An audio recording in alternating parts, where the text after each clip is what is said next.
What's going on, everybody? It's Kelly, and I'm bringing you another commentary. Just wanted to talk about, well, honestly, what's been going on. It's actually been kind of interesting lately. The other morning, I was laying in bed to sleep, and it was about the time for my kids to come in to get ready for school, because they come in and they wake us up, and we, get them ready for school and get them on the bus and so on. So, as my kids were walking into the bedroom, they bumped the dog cage. And when they bumped the dog cage, the dogs went "arr" and barked. Well, that bark and "arr" resulted in my kids going "ah," which then me and my wife went "ah," and which then my turn around and my parents come running in going, "What's going on?" And we're like, the kids scared the dogs scared the kids scared us, we scared you. Yeah, it happened like that. That was insane. And it's just crazy little things like that have been happening ever since we got here. Like little crazy things. Like, I'm glad that we're safe and we're all together. We're still living with my parents right now because, well, it's been tough trying to find a decent job that pays well. I have a pretty good job right now, and I'm really actually very happy with it. And, well, sorry about that. I'm gonna graduate here very soon, and then I'm going to find a better job from there. So I have been working on another computer, but it's having a lot of issues. I think the motherboard is actually no good, because sometimes it'll work, sometimes it won't, sometimes it will, sometimes it won't. So I'm thinking the motherboard is a problem. It's not the CPU, because I've already checked the CPU. I've actually swapped the CPU.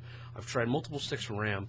It's not the issue. I've even put spacers in between the tower and the board itself, so that way there's no contact points anywhere, but I'm still having strange issues with it. So I'm actually looking for another motherboard for it. So if anybody has an old gen like DDR2 motherboard, as a matter of fact, if anybody has a P5ND sitting around somewhere, or anything in that family that'll take a Core 2 quad and some DDR2 RAM, let me know, because if you'd be willing to send it to me, or however you want to do this, I can use it if you're not using it yourself.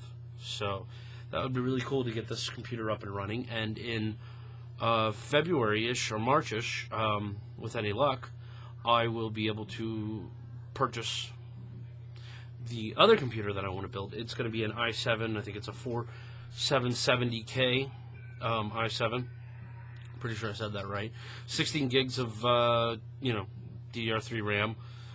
Probably going to go with the middle end, maybe higher, mid to high end RAM, depending on how much it costs, stuff like that. I'm trying to keep it roughly around $1,500 to $1,700 if I do go with that. It's going to have a 4 terabyte hard drive, lots of space as possible, and I would like to get a 780 Ti in there. Now, a lot of people might say that's overkill, but hey, for what I want to do with it, it'll work just fine, and plus some. So a lot of it, this is going to be a computer I want to use for streaming and recording and gaming and pretty much everything that I want to do with this channel and more. So, if you haven't viewed the video, please go to the video that says help me get 2,000 views. I'll put a link in the description, and just watch it. Click like, please. Leave a comment if you want, and I'd appreciate it. So, honestly, what I'm going to do is, once I get that other computer built and this one working, I'm going to set this up as my streaming computer, so that way my other computer can just dedicate itself to gaming and or whatever else I have it at that point. While this one handles the streaming and anything and everything else. So yeah. So hey guys, thanks for watching, and I hope you guys enjoyed my little ramble here about kind of what I want to do, and hopefully I can do it. I have to obviously take care of priorities first. I have to find a vehicle. I have to handle our phone situation, because in March these phones will be out of service, and what we'll do is we'll go up to Wally World and we will purchase another 1-year subscription and another phone, and just transfer the phone number over. So, not a bad deal.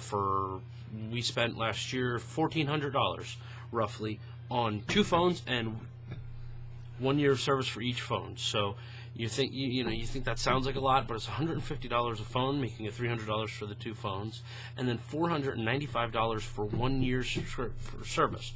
That means calling, text, and internet's all unlimited. Now the internet's a little slow on it, but that's okay, no big deal. It's just a burner phone anyways.